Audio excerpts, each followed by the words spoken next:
Bom, a partir de agora está gravando, portanto, não falem palavrões, tá certo? Nem abram a câmera para fazer gestos obscenos, como o ministro da Saúde fez dentro daquele micro-ônibus, né? Aquele gesto obsceno que ele fez para os manifestantes. Ele é ministro, ele pode, né? Nós somos simples mortais. Eu, no caso, sou um servidor público federal, mas de baixo escalão, eu não posso, né? Ele, como é alto escalão, ele pode mostrar o dedo do meio, fazer gesto feio, mal educado, né? Muito bem. Então, fiquem à vontade, tá bom? Para fazer questões aqui como é que chama isso aqui? No chat. E aí, a cada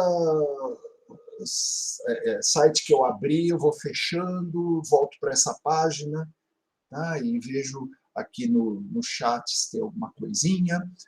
Muito bem, então vamos começar aqui a compartilhar a tela. Eu vou começar pela tela do Instituto Astronômico e Geofísico da USP, aqui. Tá. Bom, e aí é o seguinte, se não estiver aparecendo o site que eu estou me referindo, vocês, por favor, me avisem aí que, né, se não estiver. Bom, então, essa página é da estação do IAG USP.br, então é estação.iag.usp.br, a parte de instrumentos. Então, está aqui, ó, Estação Meteorológica, Seção Técnica de Serviços Meteorológicos, Instituto de Astronomia, Geofísica e Ciências Atmosféricas da USP. Me permitam um comentário muito rápido aqui, que é o seguinte: eu, quando estava na antiga sexta série, com 12 anos de idade, que hoje seria o equivalente ao quinto ano, eu sofri uma frustração muito grande, porque a minha turma de escola pública da Zona Norte de São Paulo foi visitar essa estação meteorológica. E o que aconteceu? Eu, por algum motivo, eu faltei na aula anterior, não sei se eu estava gripado, o que foi, e simplesmente não me avisaram, né? Eu deveria já ser um cara muito chato na turma, né? E ninguém me avisou que ia ter essa visita, e, portanto, tinha lá um documento que tinha que levar para os pais assinarem para autorizar, não é? E aí eu participei de aula do outro dia, tal, e dali, acho que há 2, 3 dias, foi essa saída aí. E aí eu chego na escola, tá todo mundo se preparando para entrar no ônibus, tal. Eu falei, pô, não estou sabendo de nada. Ah, cadê o seu papelzinho assinado pelos pais? Eu não tenho papelzinho assinado pelos pais. E eu queria ir de todo jeito. E não pude ir. Fiquei numa frustração danada, porque eu tive que voltar para casa. Não pude visitar essa estação meteorológica.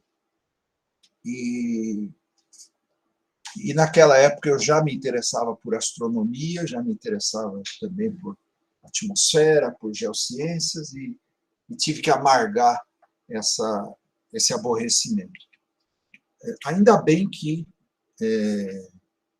12 anos depois, 12 anos depois? Não, que isso?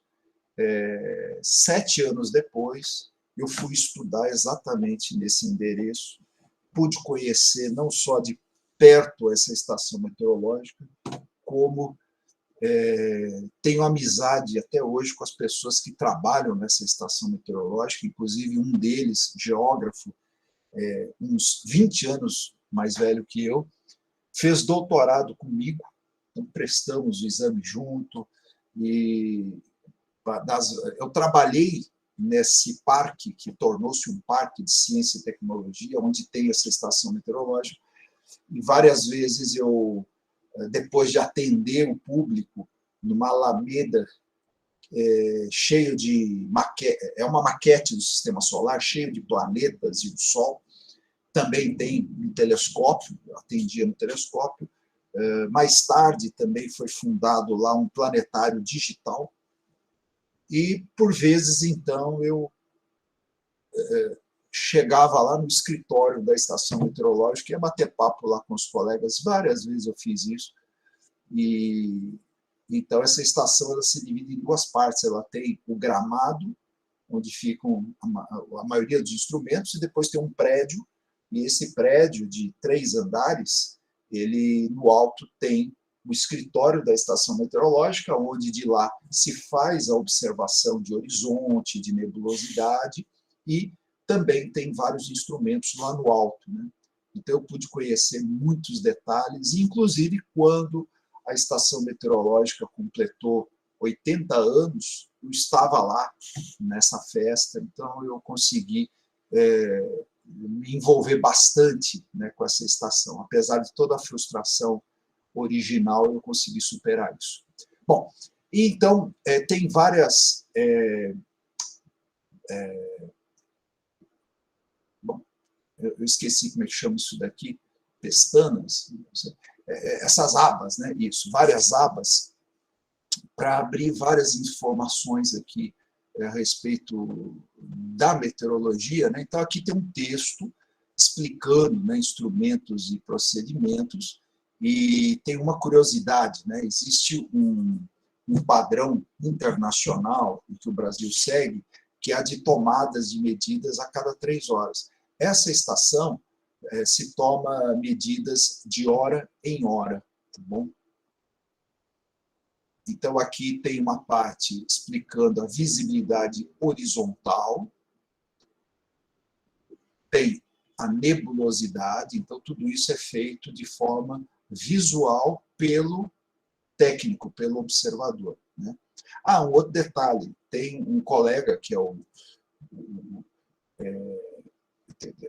Luiz Torelli. Luiz Torelli, ele é um professor a respeito de nuvens, ele dá cursos sobre nuvens, e eu fiz cursos com ele, e comprei todo o acervo dele de fotografias, que são centenas e centenas de slides, e ele trabalhou comigo no Planetário em São Paulo. E o Luiz Torelli trabalhou um tempo como observador nessa estação. Então, eu aprendi muito com ele, porque a gente saía para almoçar e ele fazia descrições de nuvens, a gente conversava sobre previsão do tempo, era divertido.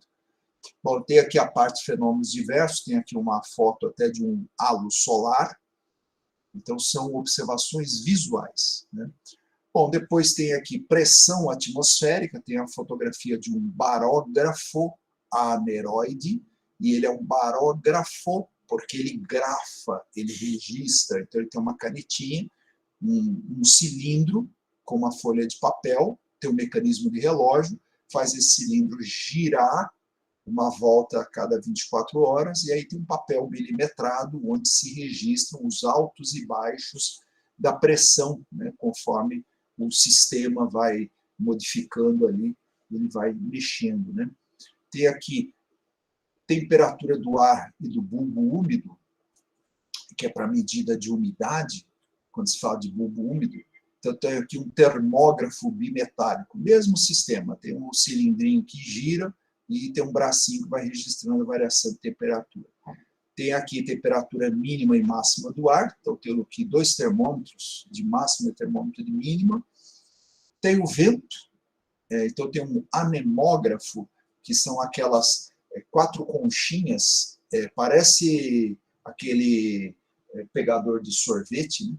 E eles ficam girando, e esse fica no alto do prédio, lá na estação, e lá no escritório, então, tem também a folha de papel milimetrado com a canetinha, e vai registrando, então, a variação da velocidade do vento. Então, tem rajadas que fazem o anemômetro girar mais rápido, e aí o anemógrafo, ele grafa, né, a variação da velocidade.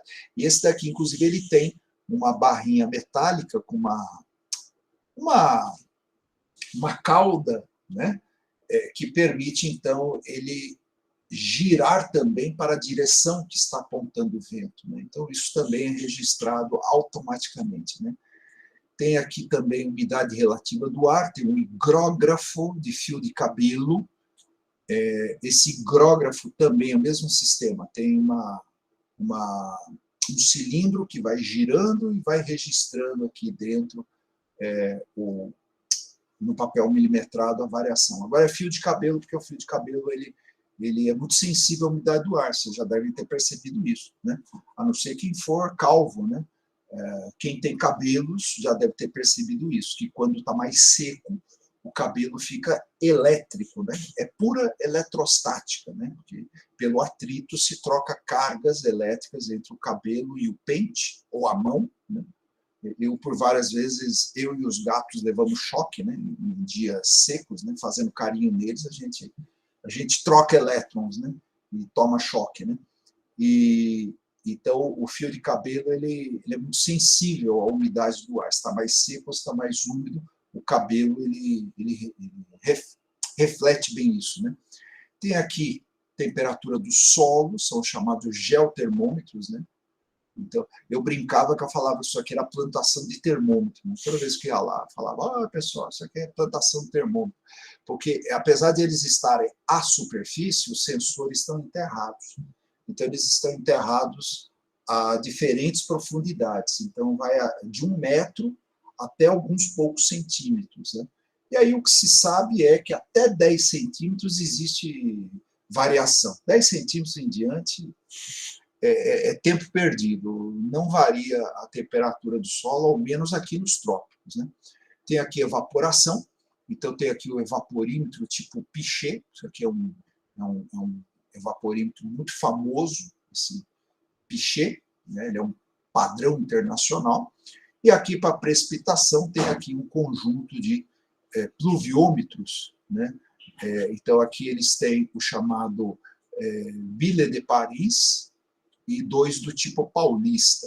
Né? Então, eles são diferentes e tem que fazer leituras, inclusive, distintas deles. Né? Tem aqui uma fotografia de um actinógrafo bimetálico, né? Que ele tem aqui um vidro, parece uma esfera celeste, né? Pelo menos a metade acima do horizonte, e ele mede aqui a irradiância média diária. Então, conforme a luz do sol ela incide nesse vidro, esse vidro ele faz uma função de lente, e aqui embaixo, no que seria o plano horizontal, vai uma fitinha, e essa fitinha ela queima de acordo com a intensidade da luz solar. Né? Então, esse é o actinógrafo. E tem o heliógrafo, esse me agrada muito mais, né?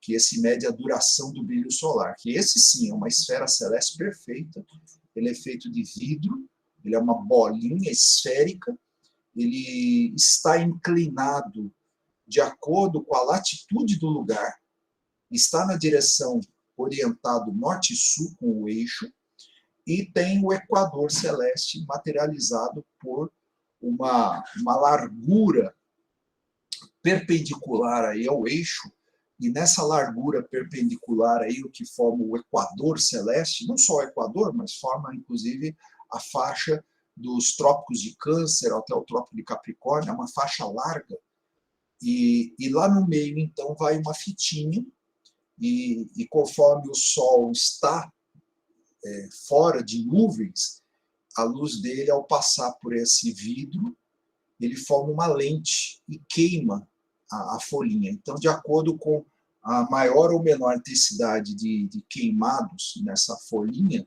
se sabe por quanto tempo o Sol esteve livre de nuvens. Então, ele também não só mede a duração do brilho solar, como ajuda também a verificar a nebulosidade, porque quando não está queimada é porque tinha nuvens, né, atrapalhando. Tá bom?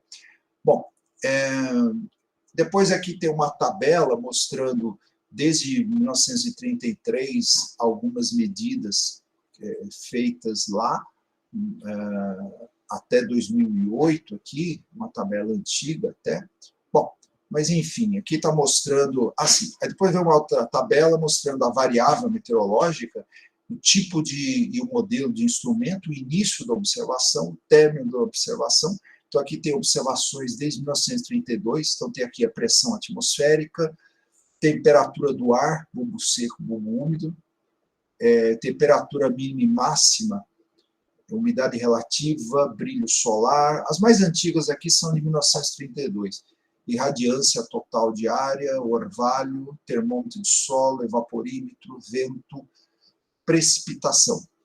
Apesar que existem registros desde 1910, mas não no endereço onde está, né? Essa estação meteorológica ela mudou de endereço por 2 vezes. Tá? Bom, eu vou interromper o compartilhamento e vou fechar essa página, é uma menos que fica aberta para mim. Voltar aqui. Bom, não tem nenhum comentário aqui. Também ninguém mais entrou na sala. Alguma coisa queiram falar a respeito? Perguntar? Professor, Oi, diga. aquele da umidade que vai no papel, Sim. ele lembra o de sismografia, não lembra? Sim, sim, justamente, porque como é sismógrafo, né, ele lembra o termógrafo, o barógrafo, o anemógrafo, né? Então, todos esses que têm um cilindro com papel milimetrado e com sistema de canetinha, eles são todos iguaizinhos. É o mesmo mecanismo. Eles usam um mecanismo de relógio para que o cilindro possa girar, né? E como eu tive aulas de sismologia, também nesse mesmo lugar, tinha um sismógrafo, porém o sismômetro não estava lá, né? O sismômetro ele está instalado no alto da montanha, no interior do estado de São Paulo, na cidade de Valinhos, onde está o Observatório Astronômico também da Universidade de São Paulo. E lá ele está enterrado com seus respectivos sensores e molas na rocha. Então, conforme chacoalha lá, o sismógrafo está nesse endereço na capital paulista. E lá, então, é que a gente, antes de entrar no departamento de geofísica, a gente ficava na porta, né? Então, a gente logo já via se tinha algum registro ali mais recente de terremotos, né? Mas é isso aí, é o mesmo sistema, né? Tem também, para uso de medidas de variação de nível de represas, para variação de nível de altura de rio, né? Se coloca uma casinha, que também é muito parecido com abrigo meteorológico, né? Uma casinha branca com persianas e tal, ou às vezes é só uma caixinha metálica branca, e ali dentro também tem esse sistema de registro gráfico da variação do nível da água. Então, é igual um sistema de boia de caixa de água. Então, conforme aumenta a elevação da lâmina de água, sobe uma barrinha e aí a canetinha sobe e registra lá no gráfico mais alto. Quando cai, também cai a canetinha, né? Então, mesmo sistema. Então, é claro que nós estamos falando aí de século XX, né? Essas coisas elas foram aperfeiçoadas no século XX. Agora, no século XXI, tudo isso é transmitido via Wi-Fi, via satélite, né, via sinal de celular, e os locais que recebem esses dados, eles registram diretamente nos computadores e, portanto, esses gráficos eles aparecem em forma digital, né?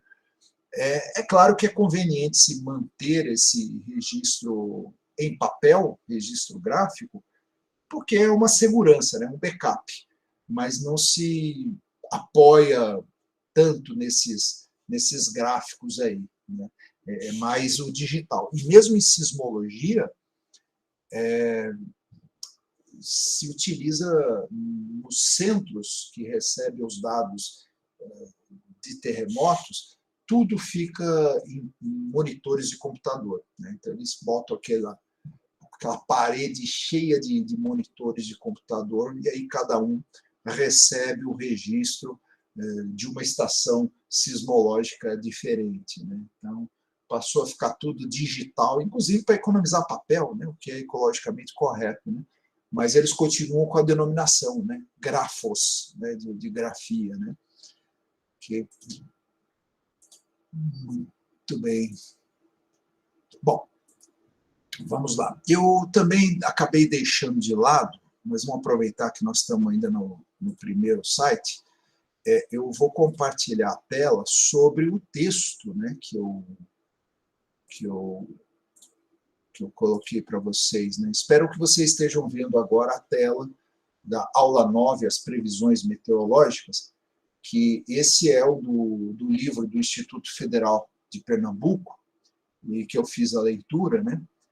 Vamos direto para o que interessa. Eu estou aqui rolando as páginas para baixo para chegar ao que interessa. Bom, então entra aqui no 9.2, a parte de instrumentos meteorológicos, e aí ele tem um quadro, 9.13, eu fiz a leitura de todo esse quadro aqui, que diz aqui o nome do instrumento e diz a finalidade dele, né?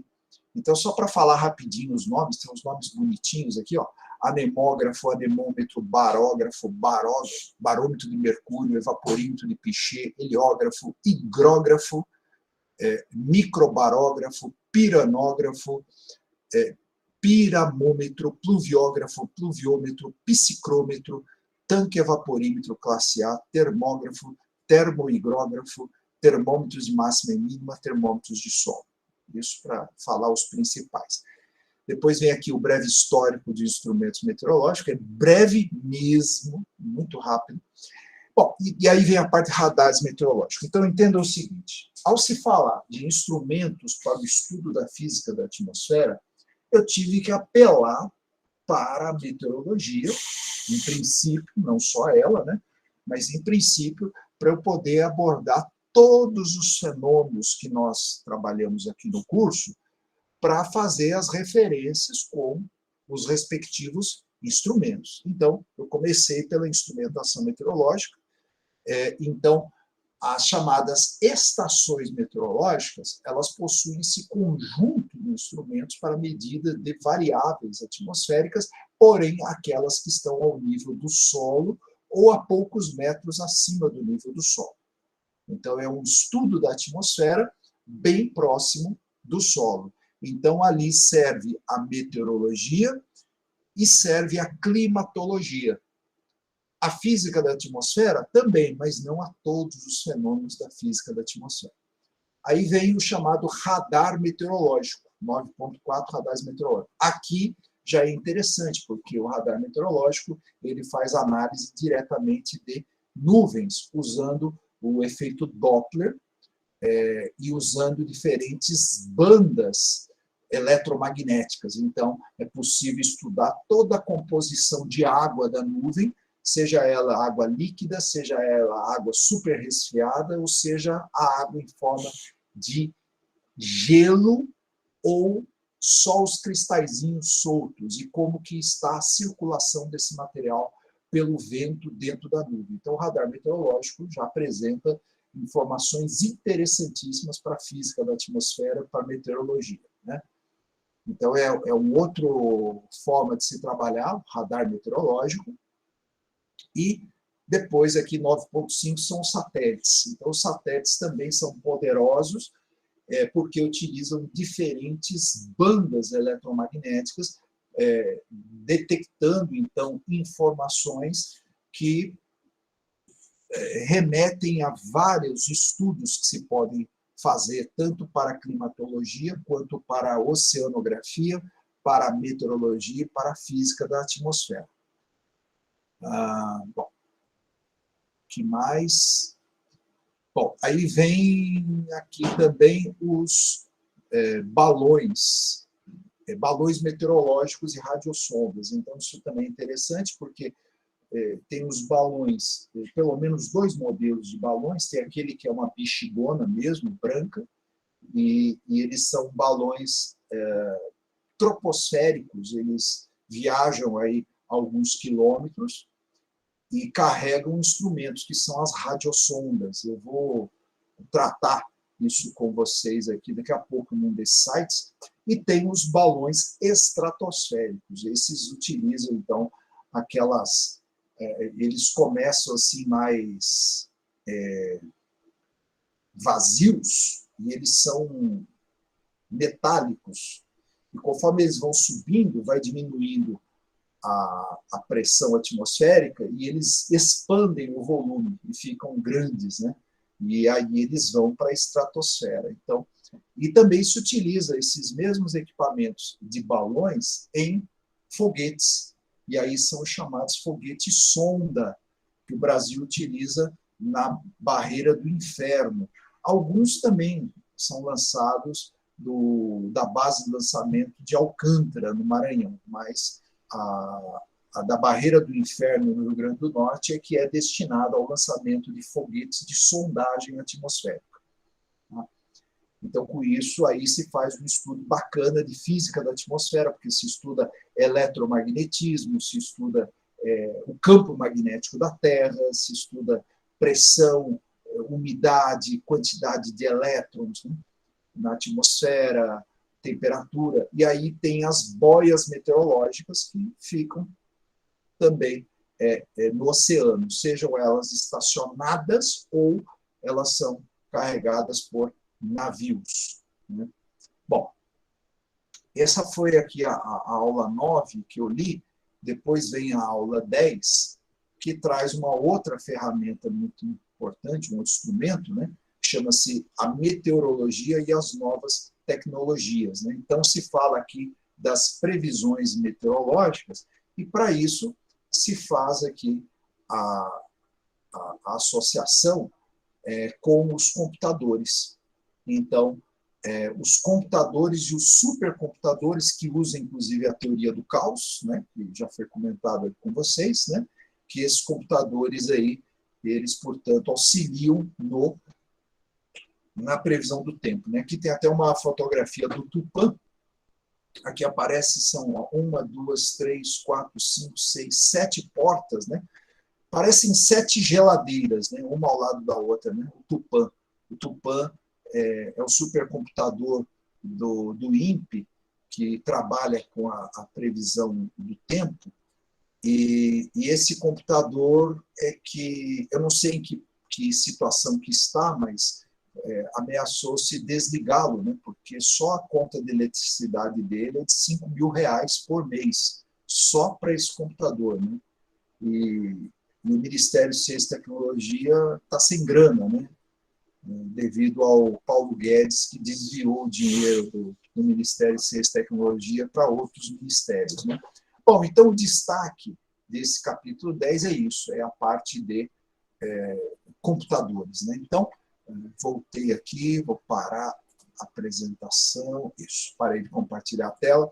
Então, a ideia de que tem estações meteorológicas, tem radar, balões atmosféricos, foguetes de sondagem, computadores, boias oceânicas, são instrumentos para a física da atmosfera. E depois tem outros instrumentos específicos da física da atmosfera que eu vou comentando aqui com vocês.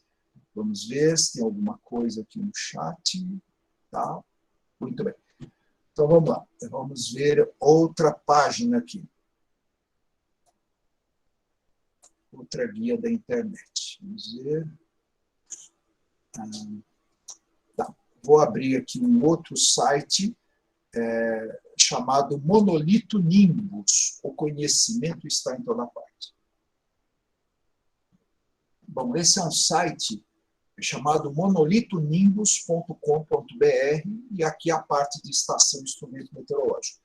É o pessoal que está vinculado ao curso de meteorologia lá da Universidade de São Paulo, né? Então, eles mantêm esse site, e tem um bocado de informações nele, mas aqui especificamente eu tenho aqui fotografias que são dessa estação meteorológica lá da Universidade de São Paulo. Então, eles começam aqui, estação de instrumentos meteorológicos, tem uma fotografia aqui do abrigo meteorológico, né? O abrigo meteorológico está aqui, ó, localizado no Parque Cientec, né? Que é o atual Parque de Ciência e Tecnologia da USP. Então, ele tem 2 portinhas, como se fosse uma janela, com persianas, mas é uma persiana dupla. Então, não é uma persiana simples como a das janelas. Então, ela ela é dupla para que a chuva não molhe lá dentro, né? E a base também tem umas madeirinhas aberta, separada para ventilar. E as laterais também usam persiana. Isso tudo é para deixar o ar circular aqui dentro, porque senão fica muito quente lá dentro. E a ideia é só que seja na sombra. Então, ali se coloca instrumentos que ficam abrigados. Tem, inclusive, ali uma lâmpada fluorescente, porque as medidas são feitas à noite, né? E se estiver chovendo, o observador vai lá com guarda-chuva e tem aqui uma frente um pouquinho mais agradável, né, que faz um teto em cima do observador, porque ele precisa fazer as anotações de todos os instrumentos que estão aqui, né? Bom, e depois aqui embaixo, estou rolando a página aqui, tem um vídeo abordando aqui, um vídeo do YouTube abordando alguma coisa sobre a estação meteorológica lá da Universidade de São Paulo. Aí vem o barômetro, aí tem uma fotografia aqui do barógrafo aneroide semanal. Agora aparece melhor aqui o tambor com o gráfico, papel, não papel milimetrado comum, né?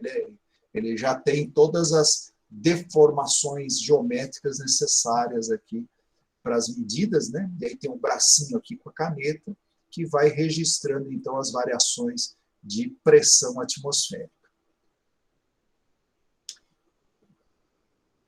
Depois vem aqui o anemômetro, e aqui vem a fotografia também do anemógrafo, mostrando aqui, olha, tem 4 canetinhas, né, registrando aqui diferentes gráficos aqui, conforme varia a velocidade do vento, a direção do vento, né?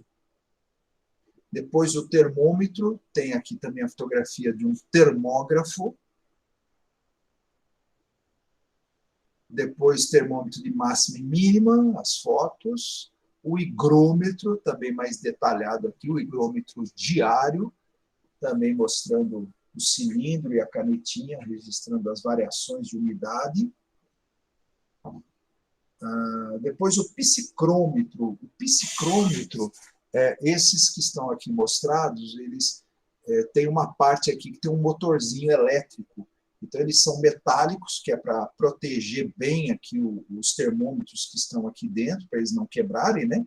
E tem sempre um chamado bulbo úmido e o bulbo seco, porque a diferença de temperatura do bulbo seco para o bulbo úmido, a gente consulta uma tabela e ela nos dá diretamente a porcentagem da umidade atmosférica. E esses dois modelos que aqui estão, eles têm cilindrinhos ligados a esses termômetros com motores. Então, esses motores, eles fazem com que circule o ar, ele bata um ventinho, né, no úmido, porque o psicrômetro, até um dos textos lá que eu coloquei para vocês, né, mas é só para consultar, tem um que é de mão, que a gente pega e fica girando ele. Eu usei muito esse psicrômetro aí, quando eu fazia disciplina de climatologia, e eu fiz um relatório longo sobre umidade do ar, aí usava diariamente, várias vezes por dia, o psicrômetro, consultava a tabela, né? E esse daqui, então, ele é mecânico, então ele já tem um sistema aqui de circulação de ar, então chama psicrômetro. Agora aqui o pluviômetro, então estão aqui as fotografias dos 3 pluviômetros, né? Então esse daqui que está aberto, né, é o Ville de Paris, que ele tem também um sistema de cilindro aqui com a canetinha que vai registrando, né? E o outro aqui do lado é o Paulista, que ele só é aquele cone com uma torneirinha depois, e aí usa-se uma proveta, né, para medir a quantidade de água que sai lá de dentro e ter a quantidade, portanto, em milímetros de chuva que caiu, né? E aí tem aqui, dando a dica das continhas para se fazer. Aqui o evaporímetro e o tanque de evaporação.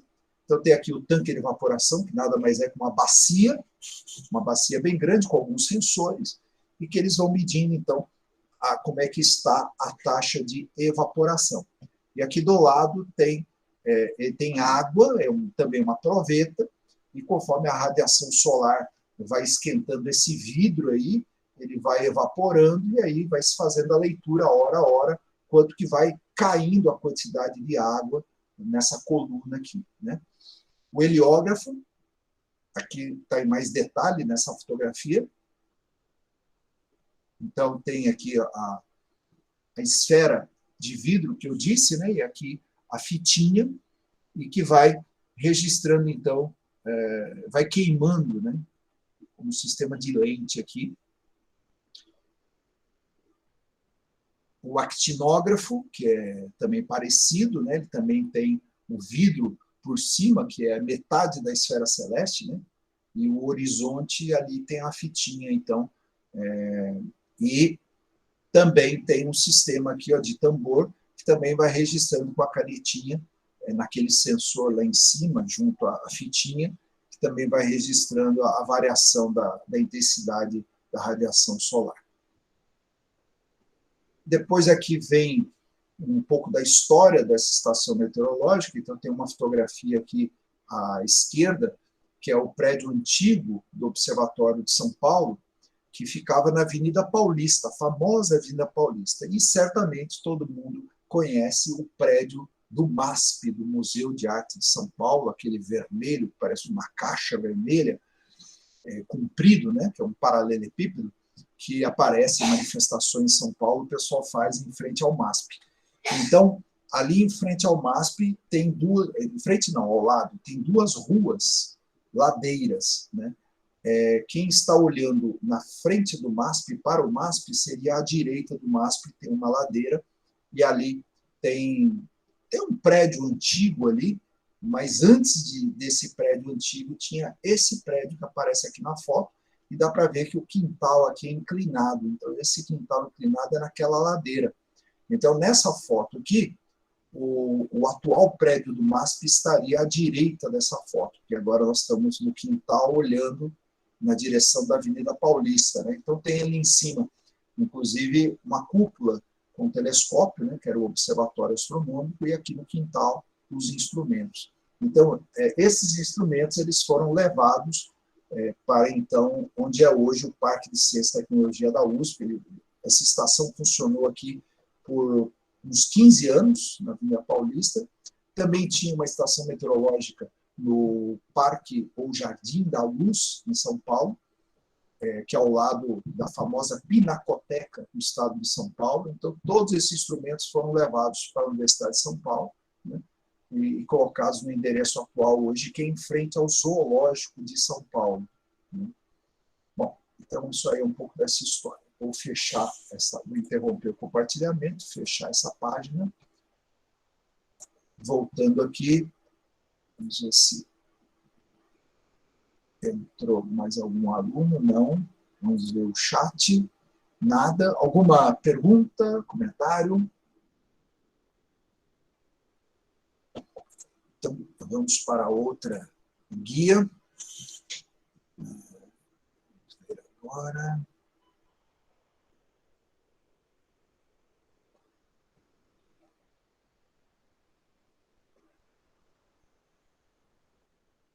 Tá.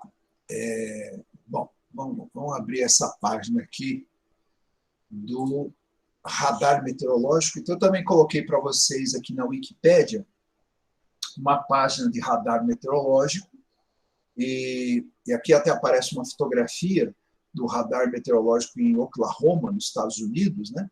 E lá ao fundo tem uma nuvem, está chovendo, a gente vê a chuva caindo só numa parte do horizonte, e tem aqui um prédio, que é um cilindro com uma cúpula branca por cima dele, né? E lá dentro, então, está o radar. Na foto de baixo aqui, tem uma foto aberta aqui com o radar, né? Então, ele tem aquele prato, que é aquela antena, igualzinha a antena que se usa para televisão, né? Televisão via satélite, então aquele prato com o sensor ali na ponta, né? A diferença é que o radar ele envia pulsos eletromagnéticos para o alvo, reflete no alvo e volta. E esse sinal, ao voltar, é que é analisado, porque o alvo ele não tem a mesma textura. Então, com partes mais enrugadas, com parte mais lisa, um pouco mais afastado, um pouco mais perto, isso dá diferença no radar e consegue, então, fazer a morfologia daquilo que se quer estudar, né? Então, aqui vem o texto a respeito do radar meteorológico, tem aqui várias informações a respeito aqui da história, que começou na Segunda Guerra Mundial, o uso de radar, depois passou a ser usado para a ciência, né? Tem agora o funcionamento, né? Enviando pulsos de radar, sinais de retorno, determinando a altura, calibração da intensidade de retorno, depois aqui os tipos de precipitação que se verifica numa nuvem, e, portanto, tem toda uma parte aí de especialização no uso do radar para observação, portanto, das nuvens do redor, né? Bom, então é uma página aqui da Wikipédia bastante rica dessas informações. Tem aqui, inclusive, mostrando, né, radar meteorológicos em aviões, né? Então, está aqui na asa do avião, tem uma esfera na ponta, e ali dentro tem, na asa do avião, tem um radar meteorológico, né? E, portanto, aviões que ajudam, então, a fazer esse estudo. E tem, inclusive, até aqui, ó, detecção de queda de meteoritos, porque os radares também ajudam nesse monitoramento da atmosfera quando tem a entrada dos litometeoros, né? E dá para identificar toda a trajetória que ele fez, onde que ele caiu, né? Vou interromper essa tela. Pronto, uma menos. Alguma coisa mais aí? Vamos ver se entrou mais alguém. Não. Tá. Vamos lá. Vamos para uma outra página.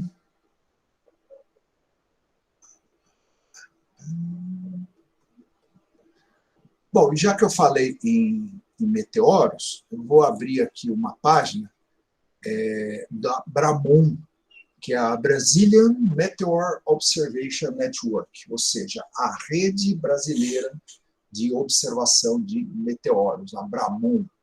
Então, aqui tem a página da Bramon, e a Bramon, então, ela faz um monitoramento de meteoros em território brasileiro a partir de câmeras.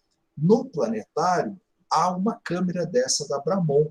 Então, nós monitoramos o céu noturno e, eventualmente, céu diurno também, se aparecer alguma coisa, apontando para a direção de Brasília. Então, também tem antena em Anápolis, tem em Brasília e outras cidades, e aí é possível fazer a chamada triangulação. Então, dá para verificar o mesmo meteoro em diferentes câmeras, e com isso o pessoal consegue determinar a altitude daquele meteoro e a trajetória espacial que ele fez. Então, tem aqui, 30 de agosto, meteoro explode sobre o Piauí, pode ter deixado meteoritos em solo. 16 de agosto, surto inesperado de meteoros Perseidas é registrado no Brasil e na América do Norte. Bom, tem aqui um monte de notícias interessantes para essa rede, né? Aqui está dizendo, já tem mais de 3 milhões de meteoros registrados, tem 92 estações em 20 estados, né? Um deles é Goiás, e uma das estações é no planetário, né? Muito bem. Então, essa é a parte que, portanto, tem do que eu falei no nosso curso, né? Que tem a parte de meteoros, né? Então, aqui é um dos sites onde tem isso, né? Então, vamos encerrar esse aqui. Então, eu estou procurando mostrar para vocês todos os assuntos correlacionados, né, com o que a gente verificou aqui no curso, né? Vamos para uma outra guia na internet aqui. Sim, tem esse aqui que é interessante também. Bom, esse agora que eu abri é o ATTO, sigla de Amazon Tall Tower Observatory. Traduzindo, seria o observatório, ou seria a torre observatório da Amazônia Alta. Então, é uma torre cheia de instrumentos, é da altura de um prédio de 13 andares, se não me engano, e ela tem vários instrumentos ao longo aí da altura, e, portanto, detecta-se vários dados interessantes sobre a atmosfera e sobre a relação da atmosfera com a floresta. Então, esse aqui é o attoproject.org.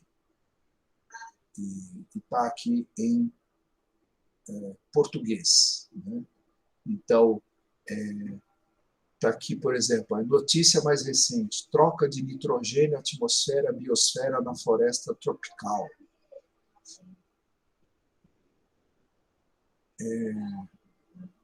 Aqui, a busca pelos componentes que faltam para a reatividade total de OH. Então, aqui, por exemplo, está dizendo aqui, os compostos orgânicos voláteis biogênicos removem o OH da atmosfera por meio de reações químicas que afetam processos como a formação de nuvens.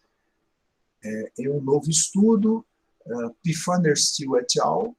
Revela as contribuições importantes de espécies de COVBs anteriormente não considerados e COVs subestimados para a reatividade total de OH, que seriam justamente esses compostos orgânicos voláteis biogênicos, né? COVBs, compostos orgânicos voláteis biogênicos. Então, tem, olha aqui, ó, partículas de formação de nuvens de gelo ao redor do mundo, a friagem na Amazônia, como eventos de friagem influenciam a química atmosférica. Então, é interessantíssimo para que vocês conheçam. Quem tem interesse em estudar floresta amazônica, saibam, então, que tem essa torre. Então, tem parcerias internacionais para esse estudo, esse monitoramento. Então, isso tem tudo a ver com geografia, tudo a ver com ciências atmosféricas, tem a ver com ciências ambientais, e, portanto, é interessantíssimo que vocês conheçam e possam... aqui tem a parte aqui, ó, introdução, localização, breve história, pesquisa, objetivos, áreas de pesquisa, projeto e reuniões, portal de dados, oportunidades, tem a parte multimídia, contato.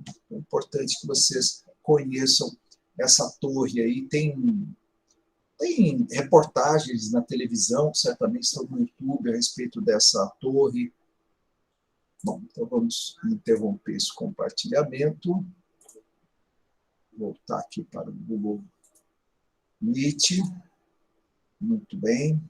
Vamos lá, compartilhar outra janela. Bom, sobre ainda locais que se faz esse tipo de análise, né? Então, vamos ver agora outra página da Wikipédia, é o Observatório Pierre Auger, que eu citei rapidamente semana passada, que fica em Malargüe, na Argentina, e que esse observatório ele estuda raios cósmicos. Então, mais um assunto aqui nosso, da física da atmosfera, e que tem aqui a parte também dos instrumentos, né? Então, tem aqui até uma animação mostrando a chuva de partículas chegando sobre os detetores, são detetores espalhados por vários quilômetros nessa área, né? Então, tem os detetores de superfície, que são aqueles tanques de água pura que eu comentei semana passada, que detectam, então, reações de partículas com moléculas de água, né? Tem os telescópios de fluorescência, que observam o céu para verificar, então, toda vez que aparece alguma claridade provocada por raios cósmicos, né? Então, enfim. E aqui, né, os países participantes, né, Argentina, Austrália, Bolívia, Brasil, República Tcheca, França, Alemanha, Itália, México, Países Baixos, Polônia, Portugal, Eslovênia, Espanha, Reino Unido, Estados Unidos e Vietnã. E o Brasil está aí no meio, né, principalmente pelo Centro Brasileiro de Pesquisas Físicas, CBPF, que fica lá no Rio de Janeiro, junto ao Pão de Açúcar, na Urca. Bom, tem mais um site também associado ao PROG, que é o site oficial. Vamos lá, vou mostrar aqui para vocês o site oficial do PROG.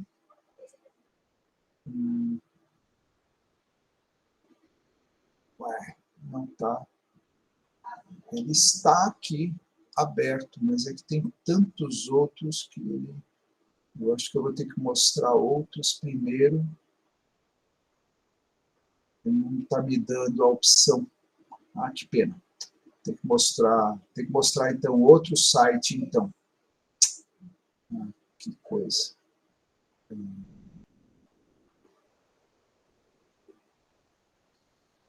Bom, então vamos para esse outro aqui. Tem um outro da Wikipédia sobre ionossonda. Então, a ionossonda ela é colocada em balões ou em foguetes, e a ionossonda, então, ela consegue estudar a ionosfera, toda a eletricidade da ionosfera, o magnetismo, portanto, o comportamento dos elétrons nesse plasma que é a ionosfera, as camadas da ionosfera.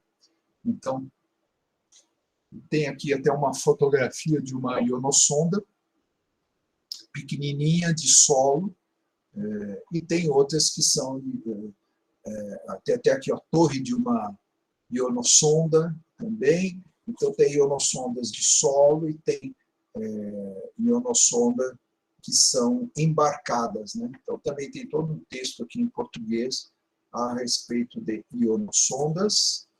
Muito bem. Ainda falando de instrumentos, vamos ver um outro instrumento desse tipo, que é o Langmuir, só que esse está em inglês. Então, eu também abri aqui uma página na Wikipédia, Langmuir Probe, que seria uma sonda, e aqui tem a imagem dele, bem simplesinho. Ele é uma esfera metálica, tem uma barra metálica ligada nele, e depois tem um suportezinho aqui, que parece o que isso daqui? Parece aquela ponta de uma furadeira, né, onde a gente coloca a broca, né? Tem bem aquele desenho do bico de uma furadeira, né? E essa sonda Langmuir, ela é também embarcada em naves espaciais. Aqui está até falando da Rosetta, né, que foi estudar cometa, e também em foguetes de sondagem, balões estratosféricos, porque ele mede densidade de elétrons, temperatura eletrônica da movimentação, portanto, ele estuda plasma, né? Então, ele é utilizado também nos estudos da ionosfera, né, na nossa atmosfera. Está tudo em inglês esse site aqui, mas só para saber que tem esse tipo de sonda chamada Langmuir. Bom, com isso eu vou diminuindo a quantidade de páginas abertas aqui. E vamos ver se vai me abrindo outras. Até está me abrindo outras aqui. Bom, vamos ver essa outra aqui. Não. Essa daqui ainda não. Ainda não. Isso aqui é depois. Vamos ver aqui. Vamos ver essa do INPE. Tá, essa daqui do INPE, então. Tá. Então, essa daqui é a página dae.impe.br/ionosfera. Então, essa é a Coordenação Geral de Ciências Espaciais e Atmosféricas, Divisão de Aeronomia do Instituto Nacional de Pesquisas Espaciais, e aqui eu abri na página sobre ionosfera. Então, aqui tem um texto dizendo, olha, a linha de pesquisa ionosfera faz parte da divisão de aeronomia do INPE. As pesquisas foram iniciadas em 1963 com a recepção de sinais de satélite. Sondagens ionosféricas por ionossondas foram iniciadas em Cachoeira Paulista, São Paulo, em 1973, e em Fortaleza, no Ceará, em 1975. Então, aqui, eu vou ler o texto todo. O estudo da ionosfera com foguetes e sondagem vem sendo realizado em colaboração com o IAE-CTA, que é o Centro Tecnológico de Aeronáutica, né, do Ministério da Aeronáutica, desde 1984, com cargas úteis científicas desenvolvidas no INPE. Um novo observatório espacial foi construído em cooperação com a Universidade Estadual do Maranhão, em São Luís. Nele está instalada uma digisonda, está em fase de conclusão. Instalação de um radar de espalhamento coerente, chamado ESCO, ESCO. O objetivo da linha IONO, a linha de pesquisa, é estudar o comportamento dos processos dinâmicos, eletrodinâmicos e químicos do plasma ionosférico sobre o Brasil. As pesquisas são realizadas através de dados de sensoramento remoto da ionosfera, dados obtidos em loco utilizando foguetes e satélites e por modelagem e simulação dos processos ionosféricos e termosféricos. Então, no caso foguete, aqui é foguete sondagem. Então, essa é uma linha de pesquisa lá do INPE, e aqui, então, tem aqui, olha, os instrumentos, né? Tem aqui EIRIS, IONFOG, IONANT, IONMAP, IONSIM, IONGPS, IONLAB, atividades. Então, vamos ver aqui, EIRIS. EIRIS, estudos ionosféricos com radioequipamentos de superfície. Então, tem aqui digisondas em Cachoeira Paulista, São Luís do Maranhão, Itaitinga, Fortaleza, São José dos Campos. Né? Então, está aqui mostrando uma foto da digisonda. Tem aqui um monitor de computador com uma aparelhagem eletrônica aqui, tem um campo de antenas bastante simples, inclusive, são umas barrinhas aqui em Fortaleza. Né? Então, esse é o IRIS. Agora, IONFOG. IONFOG é estudo da ionosfera com foguetes e satélites. Então, aqui está mostrando os equipamentos que eles utilizam. Né? Sonda capacitiva em alta frequência, HFC, sonda Langmuir, que eu mencionei, LP, sonda dupla de campo elétrico, sonda de temperatura eletrônica, e aqui estão dizendo que eles usaram em Alcântara, em 1995, sonda dupla de campo elétrico, sonda Langmuir, sonda capacitiva em alta frequência. Bom, vamos ver o outro. Ionante. Ionante, medidas ionosféricas na Antártida. Então, as medidas são realizadas utilizando esse instrumento chamado riômetro e um polarímetro, instalado na base brasileira Comandante Ferraz, Fortiente Antártico. Então, está aí, olha, inclusive uma outra abertura de campo de estudo que é na Antártida, né? Então, veja lá que interessante os campos aí de estudo, né? IONMAP. IONMAP, modelagem e aplicação ionosférica. Esta atividade tem por objetivo estudar os fenômenos físico e químico da ionosfera através de modelagem numérica dos processos ionosféricos, do ponto de vista de aplicações em sistemas de telecomunicação ionosférica e transionosférica. Bom, IONSIM, simulação computacional e medidas experimentais. Então, é aí que entra a parte também do uso dos computadores. Né? IONGPS, pesquisa ionosférica usando GPS, usando satélite de posicionamento global. Né?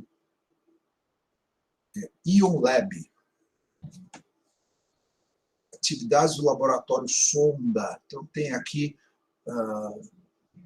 a carga útil que eles colocam, que vai ao sensor Langmuir, que eu já falei, tem os sensores de superfície, né, também. Bom, vamos interromper o compartilhamento desse. Muito bem. Tá. Vamos ver outra página. Vamos ver outro do INPE. Isso. Agora, no mesma linha do INPE, agora aqui tem também na Coordenação Geral de Ciências Espaciais Atmosféricas, a divisão de aeronomia do INPE, agora é Física da Alta Atmosfera. Então, tem aqui, olha, técnicas experimentais. Tem o equipamento chamado LIDAR de sódio, potássio, ozônio e de espalhamento, que usa laser. Tem radar meteórico, então ele mede ventos utilizando, portanto, os litometeoros, conforme a cauda do meteoro se movimenta, depois que passou, fica aquela parte ionizada na atmosfera, eles medem, então, o vento da alta atmosfera, né? Aqui, interferômetro do tipo Fabry-Perot, imaginadores All-Sky. Então, estão vendo aí que o negócio é interessante, né? Como que é amplo, né, o que se faz no INPE, também para o estudo da atmosfera. Outra página.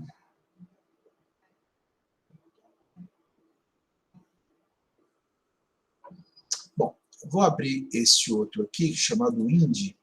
Talvez vocês conheçam esse site aqui, é o WIND, é windy.com.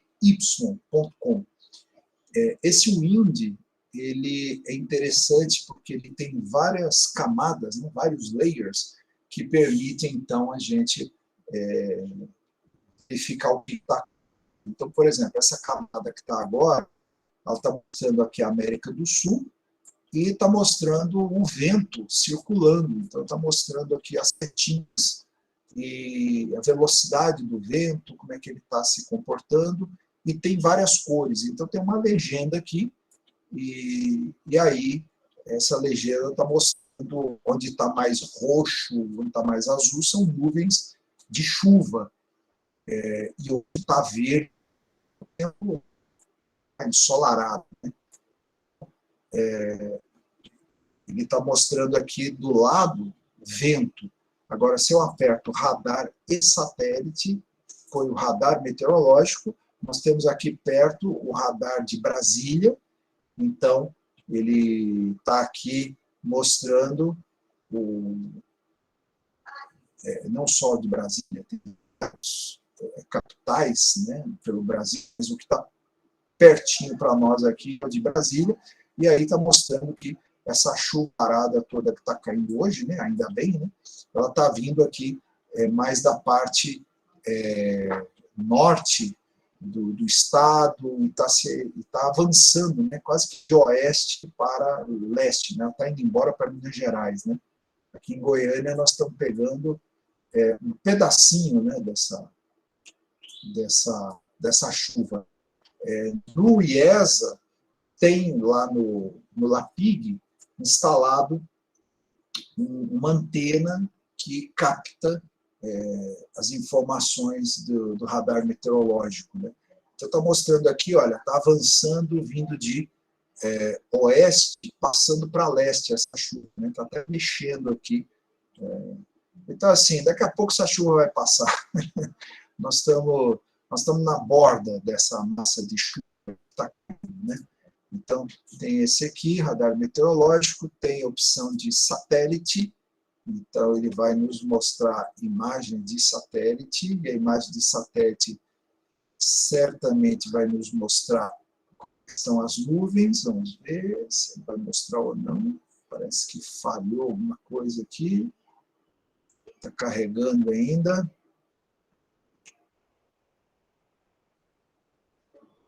Está demorando para carregar. Assim, carregou, pronto.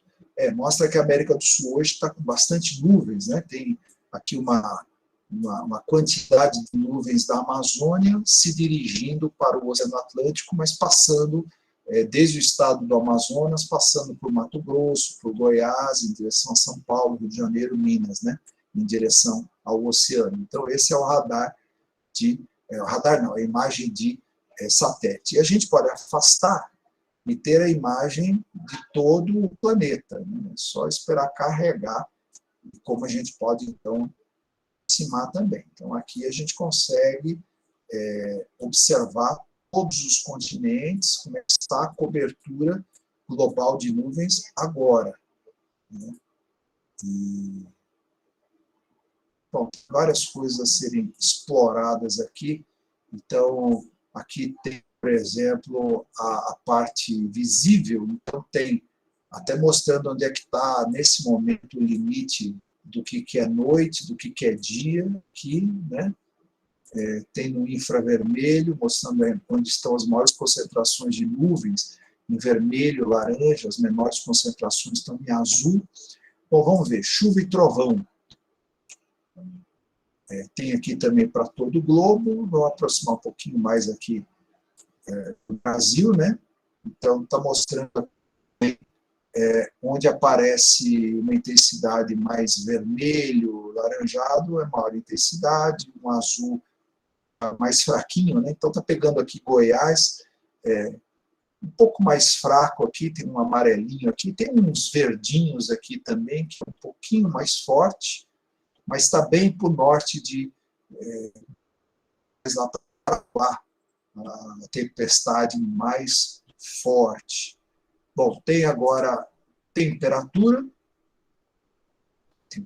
também vai mostrando em laranja, são valores acima de 30 graus, tem valores aí...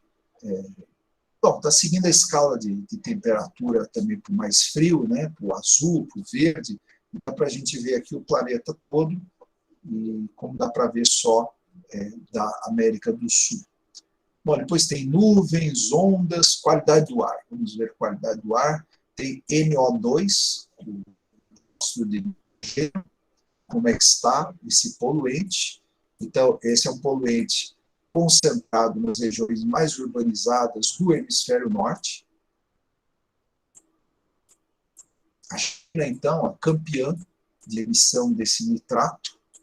Vamos ver aqui no Brasil. No Brasil, a gente tem essa maior emissão, São Paulo, janeiro. Né? E tem um pouquinho mais aqui, ó, entre Goiânia e Brasília, esse poluente, né? Bom, vamos ver aqui aerossol. Então, são os poluentes de poeira, né? Então, ele demora um pouquinho para carregar, tem muita coisa aberta aqui. Então, ele vai mostrando também aqui onde está esse azul e até esse amarelinho aí, está até fraquinho. A poluição aí não está tão grande, né? E os ventos vão levando esses aerossóis, até que não está tão... Vamos ver, camada de ozônio, como é que está a camada... nós vemos aqui, olha, pronto, pois na Antártida está aqui, esse roxo aqui indica uma camada mais fina, né? Enquanto que conforme vai aqui para essas áreas em laranja, esverdeado, as camadas estão mais grossas, né? Mas uma baita de uma camada roxa aqui, indicando que está com ausência de ozônio, né? Bom, e além disso, esse site já ajuda a ver como é que o vento está circulando, né? Direção de vento, intensidade, enfim. É um site interessantíssimo esse do INDE. O INDE significa vento, né? Alguma coisa que vocês queiram comentar até agora? Bom. Então, vamos lá, vamos ver mais alguns dos sites. Bom, vou abrir agora alguns sites que mostram onde vocês podem obter produtos de previsão do tempo, produtos que trabalham a atmosfera e até locais que são potenciais para fazer estágio, para buscar trabalho. Tá? Então, vamos abrir aqui o Instituto Nacional de Meteorologia.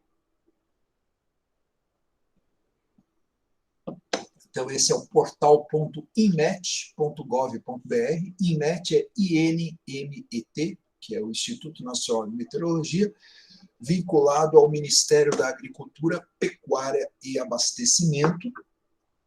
E esse site, então, ele já mostra agora aqui um mapa da América do Sul, com movimentos aí de nuvens, com cores distintas, mostrando como é que está a circulação atmosférica e, portanto, maior densidades, menores densidades de nuvens. Hoje é interessante que o Brasil quase inteiro está coberto por nuvens, né? A não ser os sertões do Nordeste, quase o Nordeste inteiro está sem nuvens, e o Rio Grande do Sul, né? De resto, o Brasil todo está coberto com nuvens, né? Bom, e esse site, então, ele nos mostra aqui as condições atmosféricas, tanto passadas como as previstas. Então, tem aqui boletins meteorológicos que a gente pode verificar aqui. Olha aqui, 14 de outubro foi o dia do meteorologista. Opa. E pode explorar aqui estações meteorológicas, precipitação acumulada, geada. Então, você pode obter, quando você precisa fazer um trabalho que envolve climatologia, física da atmosfera, você busca aqui em estações meteorológicas e, uma por uma, você pode escolher a que te interessa ou as que te interessam e, portanto, obter os dados meteorológicos com décadas, né? Então, é um site importantíssimo esse para se trabalhar. Por exemplo, aqui na região de Jataí e Rio Verde, cada uma das cidades tem uma estação meteorológica, estão distantes 85 quilômetros uma da outra, e eu estou trabalhando com um estagiário de geografia que está trabalhando dados dessas estações meteorológicas, que a gente está amarrando com manchas solares e variação de chuva, né, nebulosidade. Então, tem uma série interessante. Nós estamos trabalhando com 41 anos de dados, né? Então, o INMET é interessante para trabalhar informações assim. Vamos lá. Temos agora o site mais uma vez, o INPE, mas agora, dentro do Instituto Nacional de Pesquisas Espaciais, é o Centro de Previsão de Tempo e Estudos Climáticos. Então, veja, o INPE ele tem uma parte que é de meteorologia e tem uma parte de geofísica espacial, que é a de aeronomia. Então, são duas áreas que estudam a física da atmosfera. Então, aqui também está aqui em destaque, tem um mapa aqui mostrando América Latina e uma parte aqui também dos Estados Unidos, né? Também mostrando como é que estão as nuvens. Tem uma série aqui de informações de previsão do tempo e também é muito rico para você buscar informações passadas e também de previsão do tempo, né? Então tem aqui dados de satélites, previsão numérica, ondas, dados observacionais, instrumentação, né, qualidade do ar. Então, vamos ver aqui a parte de instrumentação. Então, tem aqui laboratório de instrumentação meteorológica, metrologia ambiental, sistemas de calibração em fase de operação. Então, tem aqui temperatura, umidade do ar, radiação solar, pressão atmosférica, pluviometria, anemometria, que é de ventos, né? Que tem o pessoal soltando balão aí, tem as fotos, né? Tem aqui a boia meteorológica. Então, também bastante rico esse site aqui do INPE, né?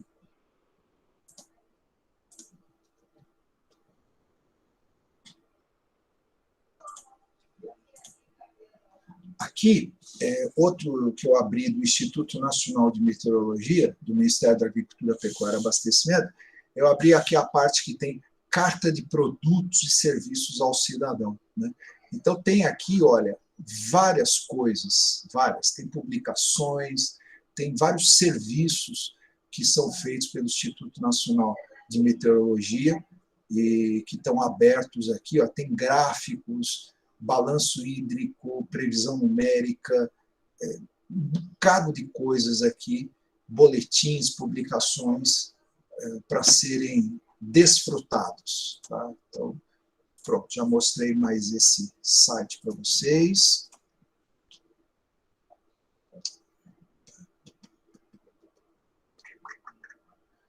Vamos ver esse outro aqui, produtos. Ah, sim, tem esse outro aqui, ó, que é da Infraero, Aeroportos. Então, eu abri aqui, ó, formulário de consulta de produtos meteorologia. Então, você preenche aqui, ó, nome, empresa, logrador, bairro, cidade, telefone, local de interesse, descrição da solicitação. E aí vem os produtos específicos, olha, análise meteorológica, olha, laudo meteorológico, teto de visibilidade horizontal, altura da camada de inversão térmica, informações meteorológicas, previsões meteorológicas, né? Então, você pode pedir isso diretamente para as estações meteorológicas dentro de aeroportos. Todo aeroporto tem uma estação meteorológica.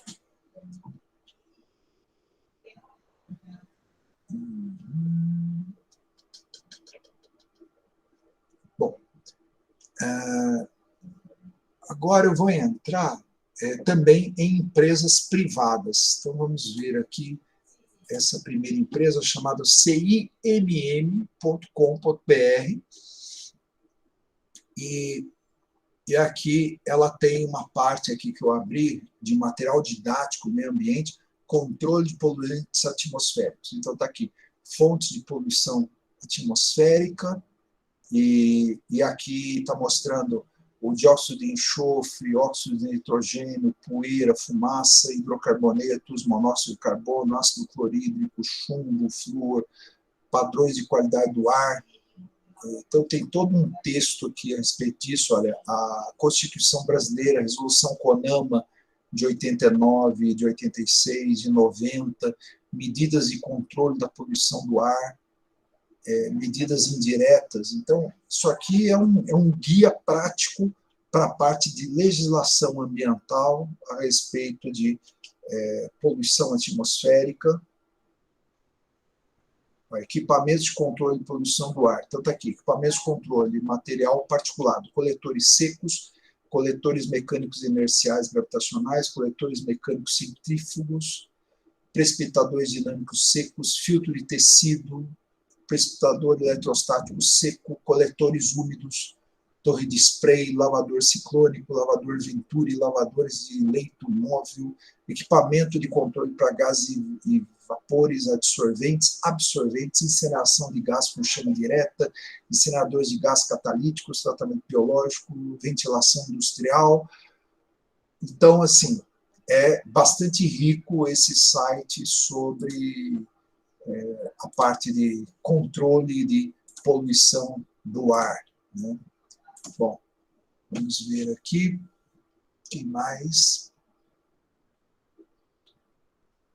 Bom, tem essa empresa famosíssima, que é a Climatempo, que a Climatempo, ela faz previsão do tempo, teve canal na televisão, né? E a Climatempo também, ela dá informações sobre qualquer lugar aí do Brasil, da América, né? E te dá informação, e também eles fazem serviços privados também para empresas, né? Então, se você quer contratar, né, está numa empresa aí, precisa contratar serviço, a Climatempo é uma delas, também é uma opção de trabalho. Vamos ver outras empresas. Tem essa Skitter, meteorologia e hidrologia, mesma coisa, ela também presta diversos serviços aí, vamos ver aqui, ó, produtos, Então, eles vendem, olha, pluviômetro, radar meteorológico, radiosondas, sensores, abrigo meteorológico. Então, uma empresa, inclusive, que vende produtos. Então, além de eles também prestarem serviços de meteorologia, eles também vendem produtos.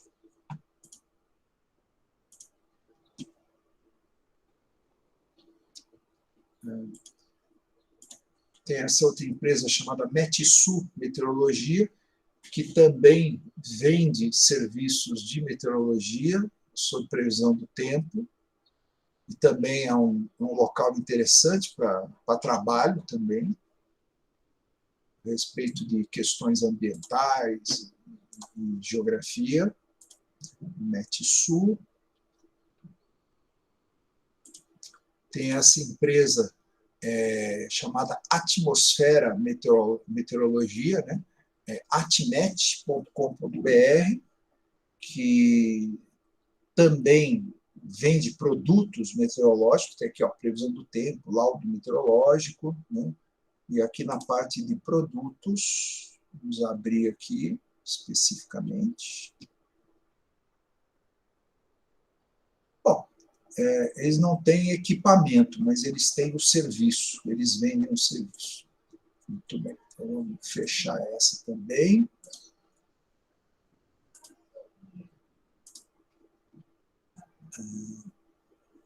Essa aqui é a Vaisala, isso é a empresa vaisala.com, sensores e estações meteorológicas. Tem até aqui algumas delas, alguns modelinhos, tem aqui o abrigo meteorológico, inclusive. Então, essa empresa ela vende produtos para estações meteorológicas, então vende os instrumentos, né? E também presta serviços aí também na área de meteorologia.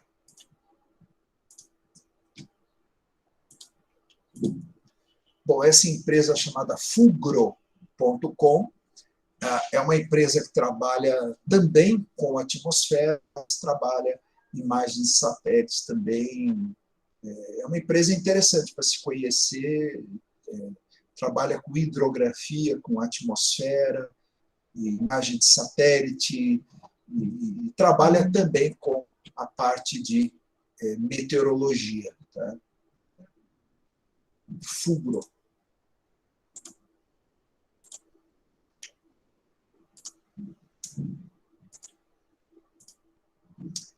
Finalmente encontrei a página aqui do Observatório PRLG, que é aquele da Argentina, né? Ele estava aberto aqui atrás, mas tinha tanta coisa aberta. E aqui está em inglês informações sobre o Observatório de Raios Cósmicos, PRLG. Está acabando, está acabando. Ótimo. E agora, as duas últimas, que é a respeito de radônio.